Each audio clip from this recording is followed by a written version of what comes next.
नमस्कार। जब भी बात मल्टीपल प्रॉपर्टी की आती है, एक से ज्यादा संपत्ति की, तो घूम फिर के हमारा दिमाग जन्म कुंडली के चौथे भाव पे जाता है और हमें ऐसा लगता है या हमें ऐसा बताया जाता है कि अगर आपकी कुंडली का चौथा भाव मजबूत है और आपकी कुंडली में गुरु यानी जुपिटर की पोजीशन अच्छी है तो आप अपने जीवन में एक से ज्यादा प्रॉपर्टी बनाएंगे। देखिए, मैं इस बात को गलत नहीं साबित कर रहा, ना मुझे इस बात से कोई दिक्कत है, क्योंकि सीधी सी बात है, चौथे भाव से भूमि भवन वाहन देखते हैं, जमीन जायदाद, अपना घर गाड़ी, अपना कंफर्ट जोन देखते हैं। और गुरु जो होते हैं वो विष्णु स्वरूप कहे जाते हैं, इसलिए जुपिटर का जो आशीर्वाद होता है वो समृद्धि के तौर पे मिलता है। प्रॉस्पर्टी, समृद्धि मतलब आपके पास कितना संपत्ति है, लोगों के बीच में आपकी क्या इंपॉर्टेंस है, आप समाज में अपनी किस तरह की इमेज बना रहे हैं, वगैरह वगैरह। दोनों ही चीजें, देवगुरु बृहस्पति की स्थिति और चौथे भाव की पोजीशन, ये दोनों चीजें अपनी जगह सही है। मुझे दिक्कत है उन लोगों से, या मुझे दिक्कत है इस बात से कि कई ज्योतिषी जब ये बोलते हैं किसी से कि तुम्हारी कुंडली का चौथा भाव मजबूत नहीं है, इसलिए तुम अपने जीवन में मल्टीपल प्रॉपर्टी, क्या तुम तो संपत्ति भी नहीं खरीद पाओगे और पूरा जीवन तुम्हारा किराए के कमरे में बीतेगा। अब ये बात मैं ऐसे निराधार नहीं बोल रहा, लोगों का कॉल आता है, मैसेज आता है, और जब वो बताते हैं कि पुराने या पिछले ज्योतिषी ने ऐसा बताया था, तब मुझे थोड़ा सा ताज्जुब होता है कि एक ज्योतिषी होकर ऐसा कैसे संभव है कि आप किसी दूसरे के दिमाग में ये बात डाल दे रहे हैं कि तुम अपने जीवन में कर नहीं पाओगे कुछ। याद रखिएगा, एक डॉक्टर हो गया, एक ज्योतिषी हो गया, आपको लोगों की समस्याओं को तो सुलझाना ही है, लेकिन साथ में उनकी मानसिक क्षमताओं को भी बचाना है। अगर आपने एक बार उसे ये विश्वास दिला दिया कि अपने जीवन में वो फला काम नहीं कर पाएगा, यकीन करिए वो प्रयास करना भी बंद कर देगा, क्योंकि वो ये मान के बैठ जाएगा कि मेरे विधि के विधान में यही है, मेरे भाग्य में यही लिखा है। और जबकि सच्चाई ये है कि अगर आप अच्छे मेहनत करने वाले इंसान हैं तो आप अपने भाग्य को बदल सकते हैं। मेहनत से, कर्म से भाग्य को बदला जा सकता है, भाग्य से कर्म नहीं बदलता।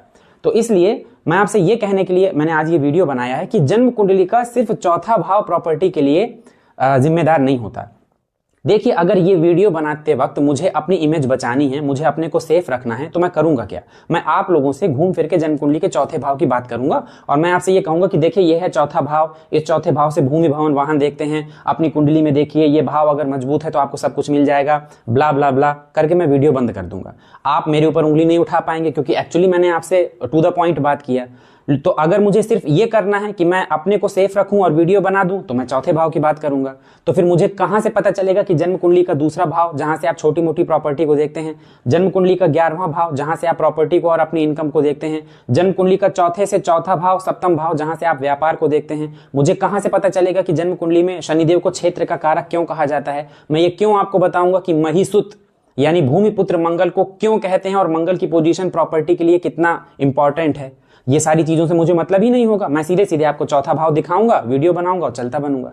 तो मेरा कहने का ये मतलब है कि आप जब जाने कोई भी कुंडली के विषय में या कोई भी योग के विषय में, तो सिक्के के दोनों पहलुओं को देखिए, अच्छा भी बुरा भी, क्या हो सकता है और क्या नहीं हो सकता। हो सकता है कि इस वीडियो में मैं जो कुछ बता रहा हूं आपको अपनी कुंडली में ना मिले। जब हम कोई ज्योतिष का वीडियो देखते हैं तो हमें लगता है जो ये योग बताएंगे वो योग हमारी कुंडली में होना चाहिए। अगर मिल जाता है हम बहुत खुश होते हैं, नहीं मिलता तो हमें थोड़ी निराशा होती है।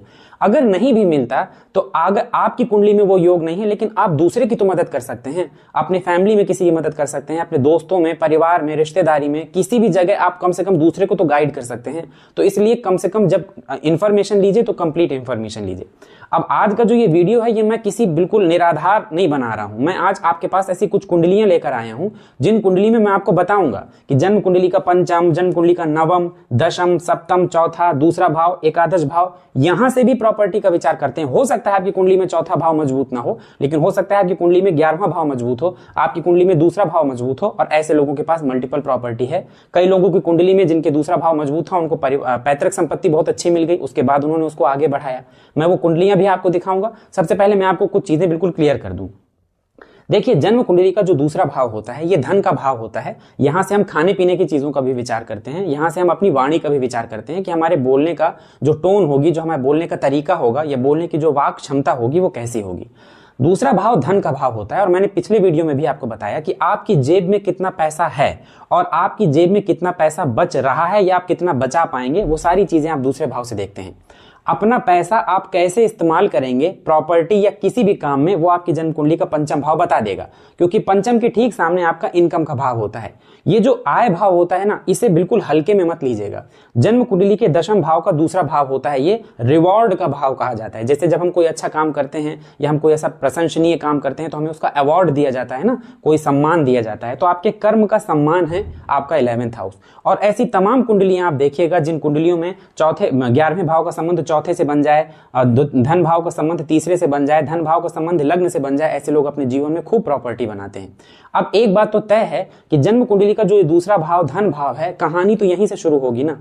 क्यों कहानी शुरू होगी? मान लीजिए कि आप जन्म लिए, आप पैदा हो गए। अब पैदा होते ही तो आपको एक ही कंडीशन में प्रॉपर्टी मिल सकती है कि आपके फादर जो हैं, पिता हैं, उनके पास प्रॉपर्टी हो और वो प्रॉपर्टी जन्म लेते ही आपने अपने नाम कर ली। यूजुअली केस में तो यही मानते हैं कि जो पिता हैं उनकी प्रॉपर्टी उनके बच्चों को मिलेगी। दूसरा भाव धन का भाव होता है, पैतृक संपत्ति का भाव होता है। अगर आपकी कुंडली में ये मजबूत है तो आप ये मान लीजिए कि आप ऐसे परिवार में जन्म लिए होंगे जहां पे आप जन्म लेते ही अपने फादर की प्रॉपर्टी ले लिए। अब ये देखिए कि दूसरे भाव के बाद वो प्रॉपर्टी का आप क्या करेंगे। जैसे किसी बच्चे की कुंडली में हमने देखा तो हमें ये पता चल गया कि ये अपने साथ संपत्ति लेकर आया है, पैदा ही वो ऐसे घर में हुआ है जहां से उसको पैतृक संपत्ति मिल गई, लेकिन क्या वो उस पैतृक संपत्ति को बचा पाएगा या बना पाएगा? इसका जवाब हमको जन्म कुंडली के पंचम भाव से, जन्म कुंडली के लग्न से, दशम से, 11वें से मिल जाएगा। तो अगर जन्म कुंडली का दूसरा भाव मजबूत है, आपके धन भाव में भाग्य के स्वामी जाके बैठ जाएं, धन भाव में धन का स्वामी जाके बैठ जाए, धन भाव का स्वामी लग्न में बैठ जाए, पंचम में हो, नवम में हो, दशम में हो, एकादश में हो, तो आप ये मान के चलिए कि ऐसी पोजीशन में भी व्यक्ति अपने जीवन में मल्टीपल प्रॉपर्टी जरूर बनाता है। अब जन्म कुंडली के चौथे भाव की ही बात कर लीजिए। ये जो चौथा भाव होता है ना, न सिर्फ इसका स्वामी बल्कि चौथे भाव में बैठे ग्रह भी आपको ये इंडिकेट कर देते हैं कि आप अपने जीवन में मल्टीपल प्रॉपर्टी बनाएंगे या नहीं बनाएंगे। जैसे अगर जन्म कुंडली के चौथे भाव में शनि बैठे हों तो उनको क्षेत्र का कारक कहा जाता है, और शनि जब चौथे में बैठेंगे तो उनकी पूर्ण 10वीं दृष्टि लग्न में ही पड़ेगी। ऐसे लोगों का जो शुरुआती जीवन होता है वो थोड़ा सा संघर्षमय होता है, लेकिन क्योंकि शनि क्षेत्र के कारक कहे जाते हैं इसलिए चौथे भाव में बैठकर, नवम भाव में बैठकर, दसम भाव में बैठकर, तीसरे भाव में बैठकर, 11वें भाव में बैठकर, इवन अगर उनके लिए लग्न कारक है तो लग्न में बैठकर आपको मल्टीपल प्रॉपर्टी 100% देंगे। वो आपको चाहे कर्मठी बना दें उसके बाद आप प्रॉपर्टी खरीदें, या आप जल्दी अनुभव जो आपके पास हो जाए उससे आप प्रॉपर्टी बना लें, कोई भी कंडीशन हो, शनि चीजों को डिले जरूर करते हैं लेकिन प्रॉपर्टी जरूर देते हैं, और एक से ज्यादा देते हैं। अब जन्म कुंडली में जो मंगल होते हैं उनको महिसुत कहा गया है। अगर आपने महाभारत के कुछ पार्ट्स को पढ़ा है तो उसमें आप जानते होंगे कई जगह ज्योतिष विज्ञान की चर्चा की गई है, और मुझे अभी इस समय तुरंत याद नहीं आ रहा, लेकिन महाभारत के किसी पर्व में मंगल को महिसुत होने के बारे में चर्चा भी की गई है। अगर मुझे याद आएगा मैं कमेंट सेक्शन में कमेंट करके आपको बता दूंगा। महिसुत मतलब भूमिपुत्र, और इसीलिए मंगल को जन्म कुंडली में भूमि का स्वामी या भूमि का कारक कहा जाता है। मंगल अगर आपकी जन्म कुंडली में किसी भी भाव में अच्छी पोजीशन में है तो इस बात की स्ट्रांग जो है प्रोबेबिलिटी हो जाती है कि आप अपनी लाइफ में मल्टीपल प्रॉपर्टी बनाएंगे। फिर भी अगर मजबूत मंगल आपके दूसरे भाव में, तीसरे में, चौथे में, यहां पर मजबूत होना बहुत जरूरी है, क्योंकि याद रखिएगा ये उनका नीच भाव है, इसलिए यहां पर अगर मंगल बैठे हैं तो मेक श्योर कि मंगल के पास अच्छी पावर है। इसके अलावा छठे में, नवम में, दशम में और एकादश भाव में बैठे हो, मंगल की अच्छी स्थिति हो, भले ही वो आपके लग्न में कारक ना हो लेकिन फिर भी वो आपको मल्टीपल प्रॉपर्टी दे देंगे। चौथे भाव की अगर बात किया जाए तो यहां पर मंगल के बैठने से ज्यादा अच्छा रिजल्ट होता है। मंगल आपको कहीं से बैठ के, मतलब किसी भाव में मजबूत होकर बैठ के आपके चतुर्थ भाव को देखें तो इसमें और ज्यादा चांसेस हो जाते हैं कि आप अपनी लाइफ में मल्टीपल प्रॉपर्टी बनाएंगे। अब जन्म कुंडली का जो चौथा भाव होता है ये तो डेफिनेटली बताता है कि आप अपनी लाइफ में कितना पैसा कमाएंगे, लेकिन ये जानिए कि जो जन्म कुंडली का चौथा भाव है ये एक्चुअली घर किसका है? ये चौथा भाव घर है चंद्रमा का। ये यहां पर काल पुरुष की कुंडली जो आपके सामने बनी है इसे काल पुरुष की कुंडली ही समझिए आप। ये देखिए जहां पे 4 नंबर लिखा है ये चंद्रमा का घर है, और चंद्रमा का न सिर्फ घर है बल्कि हमें यह भी देखना होगा जन्म कुंडली में चंद्रमा का उच्च भाव कौन सा है, तो वो है धन भाव। यहां पर वृषभ राशि बनी हुई है और वृषभ राशि चंद्रमा की उच्च राशि होती है, इस बात को आप भी जानते हैं, मैं भी जानता हूं। चौथा भाव चंद्रमा का घर होता है। अब आपको ये बात पता चल गई कि क्यों ऐसा बहुत सारे ज्योतिषी कहा करते हैं कि अगर आपकी जन्म कुंडली में चंद्रमा केमद्रुम से पीड़ित हैं या बहुत ज्यादा पाप प्रभाव में है तो ऐसे इंसान को संपत्ति जुटाने में बहुत दिक्कत आती है। जबकि चंद्रमा तो प्रॉपर्टी का कारक नहीं है, चंद्रमा तो मन का कारक है, हमारी माता का कारक है, चंद्रमा भावना का कारक है, चंद्रमा बहुत सॉफ्ट प्लैनेट है, तो उसे प्रॉपर्टी से क्यों जोड़ा जा रहा है? एक्चुअली जो ये घर है ये चंद्रमा का ही घर है। यही रीजन है कि अगर कोई ज्योतिषी आपकी कुंडली में जबरदस्त तरीके से चंद्रमा को पीड़ित देख लेगा, तो अगर वो आपको 100 उपाय बता रहा है, 100 रेमेडी बता रहा है, तो उसमें से 90 रेमेडीज जो होंगी वो आपके चंद्रमा को ठीक करने के लिए होंगी। तो मेक श्योर कि आपकी जन्म कुंडली में चंद्रमा कहीं पर भी हो, मजबूत हो। और आपको एक बात बताता हूं, जब भी हमारी कुंडली में कोई भी ग्रह मजबूत या कमजोर होता है तो वो अपना नैसर्गिक प्रभाव आपको देगा ही देगा। आप इस बारे में मत सोचिए कि वो ग्रह कहां बैठा है तब हमको उसका रिजल्ट मिलेगा। सपोज चंद्रमा को ही ले लीजिए, चंद्रमा आपकी जन्म कुंडली में जितने लोग हैं उनकी कुंडली में अगर चंद्रमा कमजोर हैं, अगर आपके चंद्रमा कमजोर होकर लग्न से लेकर किसी भी भाव में बैठे हैं, किसी भी भाव में, लेकिन वो कमजोर हैं, नीच राशि में हैं, डिग्री से डेड हैं, एक साथ एक से ज्यादा पाप ग्रह उनको देख रहे हैं, तो ऐसे लोगों को आप आंख बंद करके बता दीजिए कि इनको जबरदस्त मानसिक तनाव, मानसिक टेंशन, स्ट्रेस होती है, छोटी छोटी बातें उनके दिमाग में घर कर जाती हैं। अब देखिए, इसका सबसे अच्छा उदाहरण मैं आपको देता हूं। आपने देखा होगा कि किसी भी समय, आप मान लीजिए वर्तमान समय में ही बात कर लें, जब भी आपका कोई, मान लीजिए कि कोई व्यक्ति है वो किसी से प्रेम करता है, जरूरी नहीं है कि उसका वो प्रेम सफल हो जाए। दो ऐसे व्यक्ति हैं जिसमें से एक व्यक्ति का प्रेम सफल हो जाता है और एक व्यक्ति का प्रेम असफल हो जाता है। इस समाज में आपको दोनों तरह के उदाहरण देखने को मिल जाएंगे। एक व्यक्ति जो अपने प्रेम में सफल नहीं हो पाया, लेकिन उसने अपने जीवन को उस इतना अच्छा बना लिया, प्रेम में असफल होने की वजह से उसने इतना फोकस किया कि वो जमीन से उठ के आसमान तक पहुंच गया। दूसरा केस आप देखेंगे कि कोई व्यक्ति प्रेम में असफल हो गया तो उसका जो मानसिक स्थिति थी वो इतनी ज्यादा बिगड़ गई कि जो चीजें उसके पास थी उसने वो भी बर्बाद कर दी। दोनों जगह आपका मन काम कर रहा है, आपका चंद्रमा काम कर रहा है। इस बात को आप समझ लीजिए कि अगर कोई व्यक्ति आपसे कहता है मैं कुछ नहीं करना चाहता, मैं सिर्फ घर में बैठूंगा, आराम करूंगा, इसके पीछे भी उसका थॉट प्रोसेस काम कर रहा है, यानी उसका मन जो है वो उसे काम करने के लिए प्रेरित नहीं हो रहा। और एक व्यक्ति बोल रहा है कि तुम मुझे खराब से खराब कंडीशन दे दो, मैं चाहे गरीब से गरीब परिवार में जन्म लूं, लेकिन मैं इतनी मेहनत करूंगा कि मैं करोड़पति बनूंगा। तो यहां पर भी उसका मन काम कर रहा है, यानी चंद्रमा काम कर रहा है। यही सारे रीजन है कि चौथे भाव और दूसरा भाव उनका उच्च भाव है, चौथा भाव चंद्रमा का घर है। अगर आपकी कुंडली में चंद्रमा बुरी तरह पीड़ित हो जाएंगे तो प्रॉपर्टी कमाने और बनाने में आपको बहुत दिक्कत होगी। चौथा भाव जो होता है ये भूमि भवन वाहन का होता है। यहां पर मजबूत चंद्रमा बैठे हों, यहां पर मजबूत शुक्र बैठे हों, ये गुरु का उच्च भाव होता है। यहां से गुरु किसी तरह संबंध बना ले, आप ये 100% मानिए कि ऐसा इंसान अपने जीवन में मल्टीपल प्रॉपर्टी बनाएगा। और जब आप किसी की कुंडली देखें तो आप उससे ये बात कहिए, अगर जो भी ग्रह यहां पर बैठा है या इस भाव से संबंध बना रहा है वो अगर कारक है इस लग्न में और उसकी पोजीशन अच्छी है तो उससे संबंधित काम करके वो इंसान अपने जीवन में एक से ज्यादा संपत्ति जरूर खरीदेगा। अब जन्म कुंडली के नवम भाव की बात कर लिया जाए तो ऐसी बहुत सारी कुंडलियां हैं जहां पे नवमेश या नवम भाव मजबूत है और इंसान ने अपनी लाइफ में माफ करिएगा, अपने जीवन में कई सारी प्रॉपर्टी बनाई। क्योंकि हम सब इस बात को जानते हैं कि भले आपका धन कमजोर हो जाए, चौथा कमजोर हो जाए, इवन आपका पंचम कमजोर हो जाए, ये जो त्रिकोण है ये आपके भाग्य का है। और एक बात को हम नकार नहीं सकते कि जब भाग्य कुछ देने में आ जाता है तब आप लाख चाहें कि आपको वो चीज न मिले, अगर भाग्य में लिखी है या भाग्य आपको देने में ही आ जाएगा, भाग्य प्रबल हो जाए तो कई बार बिल्कुल न के बराबर मेहनत करके भी आपको वो चीज मिल सकती है। भाग्य भाव का स्वामी भाग्य भाव में हो, लग्न में हो, दूसरे में हो, चौथे में हो, पंचम में हो, नवम में हो, दशम में हो, एकादश में हो, मजबूत हो, भाग्य भाव से शनि जैसे ग्रह का संबंध बन जाए, मजबूत मंगल का संबंध बन जाए क्योंकि मंगल 8वीं दृष्टि से चौथे भाव को देख लेंगे, शुक्र का संबंध बन जाए, गुरु का संबंध बन जाए, मजबूत सूर्य का संबंध बन जाए और भाग्य भाव का स्वामी भाग्य भाव में बैठा हो, कहीं से गुरु की दृष्टि पड़ जाए, तो ऐसा इंसान, इसमें कोई डाउट नहीं है कि वैसा इंसान अपने जीवन में भाग्यशाली है, भाग्य लेकर आया है और वो अपनी मेहनत और अपने भाग्य दोनों के दम पर मल्टीपल प्रॉपर्टी बनाएगा। दशम भाव जिसे आप चौथे के ठीक सामने देख रहे हैं, सुख के ठीक सामने कर्म देख रहे हैं, अगर आपकी जन्म कुंडली में यहां पर शनि बैठे हैं, अगर आपकी जन्म कुंडली में यहां पर मजबूत गुरु बैठे हैं, अगर यहां पर बुध आदित्य योग लगा हुआ है, जिस बुध आदित्य योग पर किसी शुभ ग्रह का प्रभाव है, तो इंसान इतना कर्मठी होगा, इतना मेहनती होगा कि वो अपने दम पे प्रॉपर्टी, मल्टीपल प्रॉपर्टी जरूर बनाएगा। जन्म कुंडली का 11वां भाव, जैसा मैंने आपसे कहा, ये इनकम का भाव होता है। इस भाव का स्वामी जन्म कुंडली के धन भाव में हो, चौथे में हो, पंचम में हो, नवम में हो, दशम में हो, एकादश में हो, इवन सप्तम में हो, अगर कोई शुभ ग्रह है सप्तम में है, मजबूत होकर बैठा है, आंखें बंद करके आप ये बात कहिए कि ऐसे इंसान को उसकी लाइफ में मल्टीपल प्रॉपर्टी मिलेगी। जन्म कुंडली का सप्तम भाव जिसे आप सिर्फ वैवाहिक जीवन का भाव समझते हैं, ये देखिए चौथे से चौथा है, 10वें से 10वां है। ये भाव अपने में इतना इंपॉर्टेंट है कि पूरी कुंडली को ये बैलेंस करने के लिए जाना जाता है। इस भाव का स्वामी मजबूत होकर भाग्य में बैठ जाए, कर्म में बैठ जाए, चौथे में, दूसरे में बैठ जाए, पंचम में बैठ जाए, आप देखेंगे, एकादश में बैठ जाए, आप देखेंगे कि ऐसा इंसान अपने जीवन में, अच्छा एक चीज है कि सप्तम भाव का जो स्वामी होगा वो जो उसका नैसर्गिक गुण होगा ना, वो अपने नैसर्गिक गुण के हिसाब से भी चीजें देगा। सपोज करिए कि सप्तम भाव में बुध की राशि बनी है, यानी आपके बुध जो है वो सप्तमेश हैं, मजबूत होकर भाग्य में बैठे हैं, बहुत अर्ली एज में बहुत जल्दी आपको चीजें मिल जाएंगी। यही बुध यहाँ पे आके बहुत कमजोर हो जाए तो हो सकता है कि टाइम आने पे भी ये बहुत चीजें आपको ना मिल पाए। अब मैं आपको एक कुंडली दिखाता हूं जिससे आपको ये चीज थोड़ी सी और क्लियर हो जाएगी।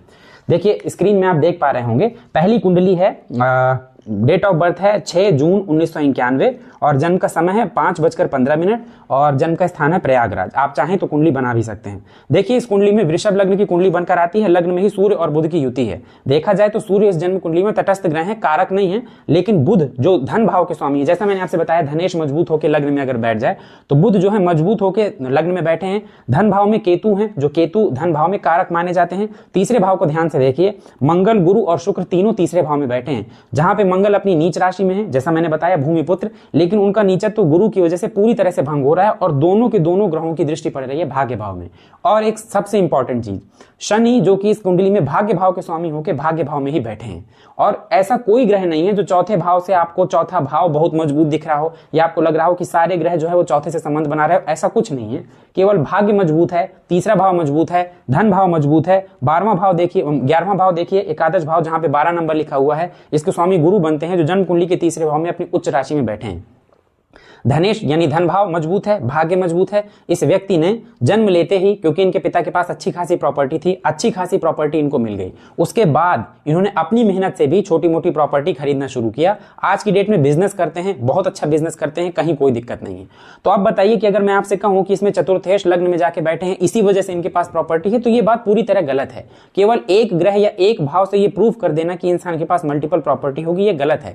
चौथे भाव को स्वामी लग्न में बैठा है, सूर्य जैसा ग्रह है, बुध के साथ बैठे हैं, नो डाउट ऐसे इंसान का जो स्वभाव होगा अच्छा होगा, शार्प माइंडेड होगा, मेहनती होगा, दिमाग का सही इस्तेमाल करने वाला होगा। लेकिन इसके साथ कुंडली की दूसरी चीजों को भी देखिए कि कौन कौन सी ऐसी चीजें हैं जिसकी वजह से इस व्यक्ति को जन्म लेते ही मल्टीपल प्रॉपर्टी मिली और उसके बाद अपनी मेहनत से भी इसने बनाया। पराक्रम और भाग्य दोनों का संबंध अगर आप देख पा रहे हैं तो आपको ये चीज बिल्कुल क्लियर हो गई होगी। अगली जन्म कुंडली देखिए, टाइम और डेट मैं आपको बता देता हूं। डेट ऑफ बर्थ है 30/8/1956, जन्म का समय है 5:30, बांदा उत्तर प्रदेश। ये जिस व्यक्ति की जन्म कुंडली है, शुरुआती एज में इनको बहुत ज्यादा संघर्ष देखने को मिला। एक नजर अगर आप कुंडली में डालेंगे, सिंह लग्न की कुंडली बनकर आती है, गुरु और सूर्य दोनों लग्न में बैठे हुए हैं। व्यक्तिगत रूप से जो व्यक्ति हैं बहुत अच्छे हैं, बहुत न्यायप्रिय हैं, जरूरत पड़ने पर किसी की भी मदद करते हैं। इनका जो स्वभाव है वो भी बहुत अच्छा है, बहुत प्रभावशाली व्यक्तित्व है। लेकिन जीवन के शुरुआती एज में इनको बहुत ज्यादा संघर्ष देखना पड़ा। हालांकि इनके पैदा होने के बाद इनको प्रॉपर्टी मिली, लेकिन देखिए धन भाव में उच्च के बुध अपनी ही राशि में बैठे हुए हैं, इनको 2 बार प्रॉपर्टी मिली। एक इनको इनके पिता की प्रॉपर्टी मिली और एक इनको उनके परिवार में ही किसी दूसरे व्यक्ति की भी प्रॉपर्टी मिल गई, क्योंकि उनके वो निसंतान थे, तो जिनकी वजह से उनकी प्रॉपर्टी भी इस व्यक्ति इन व्यक्ति को मिली। दूसरे भाव में उच्च के बुध के बैठने का मतलब समझ रहे हैं आप कि धनेश जो है वो पूरी तरह से बलवान है।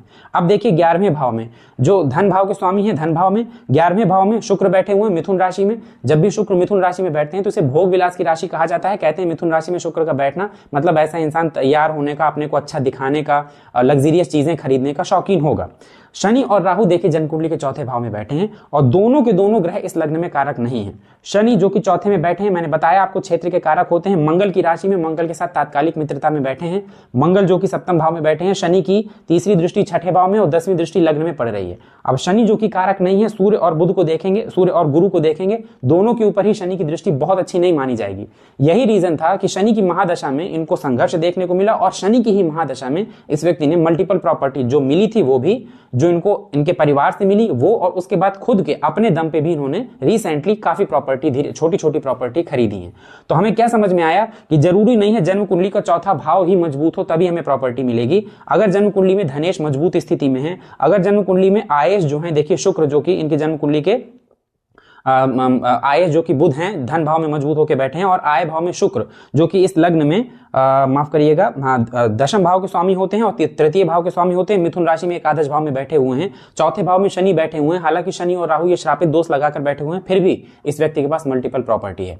एक और कुंडली शेयर कर रहा हूं, इनको देखिए। जन्म की तारीख है 8 फरवरी 1998, जन्म का समय है 22:09, आजमगढ़ उत्तर प्रदेश। ये जन्म कुंडली देखिए कन्या लग्न की कुंडली बनकर आती है। लग्न के स्वामी बनते हैं बुध, जन्म कुंडली के पंचम भाव में बैठे हैं। अगेन बुधादित्य योग। बुधादित्य योग आपको डायरेक्ट कुछ नहीं देता, लेकिन लग्न में, दूसरे भाव में, पंचम भाव में, नवम भाव में, दशम भाव में, एकादश भाव में बुधादित्य योग का बनना व्यक्ति के व्यक्तित्व के बारे में बताता है कि उसका व्यक्तित्व जो होगा बड़ा अच्छा होगा। पंचम भाव में सूर्य और बुध की युति होने का मतलब है कि ज्ञान के मामले में किसी भी तरह की ट्रिक लगा के मेहनत करके पैसा कमा लेना, पैसा कमाने में अपना दिमाग लगाना, सूर्य और बुध जो कि दोनों एकादश भाव को देख रहे हैं, और ये व्यक्ति भी ऐसा ही है। पढ़ाई इनकी कोई खास नहीं हुई, लेकिन छोटी एज से ही, वैसे भी उम्र अभी इनकी बहुत ज्यादा नहीं है, लेकिन फिर भी अर्ली एज से ही पैसा कमाना शुरू कर दिया था। अब अगर कुंडली को आप ठीक से देखें तो शुक्र इनकी जन्म कुंडली के चौथे भाव में बैठे हैं और शुक्र इनकी जन्म कुंडली के भाग्य भाव के स्वामी हैं। ये अकेले शुक्र इनको मल्टीपल प्रॉपर्टी देने में सक्षम थे। इनको इनके फादर के साइड से बहुत ज्यादा कुछ मिला नहीं था, लेकिन मेहनत कह लीजिए या कुछ भी कह लीजिए, अर्ली एज से ही मेहनत किया और आज अच्छी जगह नौकरी करके छोटी छोटी प्रॉपर्टी जरूर खरीदी, लेकिन कम से कम 2 से 3 प्रॉपर्टी इन्होंने खरीदी। घर जो है इनका बड़ा सुंदर है, छोटा घर है लेकिन बहुत सुंदर है, लग्जरियस घर है, एक गाड़ी है, बहुत ज्यादा महंगी नहीं है, लेकिन जीवन जीने के लिए जितने भी अच्छे साधन होने चाहिए, कि मतलब जैसे घर है, गाड़ी है, ये सारी चीजें इनके पास हैं। फ्लैट हैं, संभवतः 2 फ्लैट हैं जितनी मेरी इनसे बात हुई थी। तो अब यहां पर क्या चीज काम कर रही है, देखिए चौथे भाव में शुक्र का बैठना, मंगल, गुरु और केतु। देखिए यहां पर भी मंगल और गुरु का संबंध बन रहा था। इससे पहले और उसके पहले जो कुंडली मैंने आपसे शेयर की थी उसमें भी मंगल और गुरु का संबंध था। गुरु को भूमिपुत्र कहा जाता है और मंगल को भूमिपुत्र कहा जाता है, और गुरु के साथ मंगल के सबसे अच्छे रिजल्ट देखने के लिए मिलते हैं। तो इस कुंडली की भी अगर बात की जाए तो मैं आपसे यही कहूंगा कि सूर्य और बुध चौथे भाव में, शुक्र जो कि भाग्येश है, उनका बैठना, कई बार आपका भाग्य अगर बहुत मजबूत हो जाए तब आपको दूसरे किसी योग की जरूरत नहीं पड़ती। तो हमने क्या कंक्लूजन निकाला कि जन्म कुंडली के चौथे भाव से ही सिर्फ मल्टीपल प्रॉपर्टी का विचार नहीं करते, बल्कि चौथे भाव के साथ साथ धनेश, पंचमेश, नवमेश, दशमेश और एकादशेश, इन ग्रहों के स्वामी और इन ग्रहों में बैठने वाले, इन भावों में बैठने वाले ग्रहों को भी हमें कंसीडर करना होगा। इन सब के बाद हम ये बता पाएंगे कि व्यक्ति के पास मल्टीपल प्रॉपर्टी होगी या नहीं। दूसरा, मल्टीपल प्रॉपर्टी के लिए कुछ ग्रहों को आप हमेशा नोटिस करिए। पहला, जैसा मैंने कहा शुक्र, क्योंकि जो दूसरा भाव है ये शुक्र का घर है और शुक्र को लग्जरी का कारक कहा जाता है। ये जो दूसरा भाव है और चौथा भाव, चौथा घर चंद्रमा का घर है और भाव जो है वो चंद्रमा का उच्च भाव है। शुक्र के साथ आपको चंद्रमा की स्थिति को देखना है। मुख्य तौर पे आपको मंगल को देखना है, गुरु को देखना है और शनि को देखना है। ये इन ग्रहों में से जितने ज्यादा ग्रह आपकी जन्म कुंडली में मजबूत होंगे या इसी तरह के भाव से संबंध बनाएंगे, आप ये आराम से कह सकते हैं कि ऐसा व्यक्ति अपने मेहनत के दम पे, ये भाव बहुत ज्यादा मजबूत हो जाए तो हो सकता है अपने पैतृक संपत्ति से, 8वां भाव बहुत ज्यादा मजबूत हो जाए, 7वां बहुत ज्यादा मजबूत हो जाए तो अपने ससुराल से बहुत अच्छा पैसा कमाएगा, पैसे से मदद मिलेगी और वो अपने जीवन में मल्टीपल प्रॉपर्टी खरीदेगा। कर्म भाव, एकादश भाव में संबंध हो जाए या ये भाव बहुत मजबूत हो जाए, भाग्य भाव बहुत मजबूत हो जाए तो ऐसा इंसान बहुत भाग्यशाली होता है। तो कई बार यूजुअली वो ऐसे घर में जन्म लेता है जहां पे जन्म लेते ही उसको कई सारी प्रॉपर्टी मिल जाती है, और कई बार ऐसा होता है कि इन भावों से कोई ग्रह अच्छा संबंध बना ले तो उस ग्रह की महादशा अंतरदशा में व्यक्ति अपने जीवन में खूब प्रॉपर्टी बनाता है। तो मुझे पूरी उम्मीद होगी कि जो मैं समझाना चाहता था आपको कि जन्म कुंडली में किसी भी एक भाव से हम किसी एक चीज का प्रेडिक्शन नहीं करते, क्यों नहीं करते वो भी मैंने आपसे बताया, वो बात आपको समझ में आ गई होगी। आपकी जन्म कुंडली में इनमें से कौन सा भाव सबसे ज्यादा मजबूत है, आपके पास मल्टीपल प्रॉपर्टी है या नहीं, कमेंट सेक्शन में कमेंट करके जरूर बताइएगा। वीडियो अगर अच्छा लगा हो वीडियो को लाइक करिएगा, वीडियो में दी गई जानकारी अच्छी लगी हो तो चैनल को सब्सक्राइब करिएगा और बेल आइकन जरूर दबाइएगा, ताकि जब भी कोई नया वीडियो चैनल में पोस्ट किया जाए तो उसका नोटिफिकेशन सीधे आप तक पहुंच जाए। मिलते हैं अगले वीडियो में, तब तक के लिए धन्यवाद।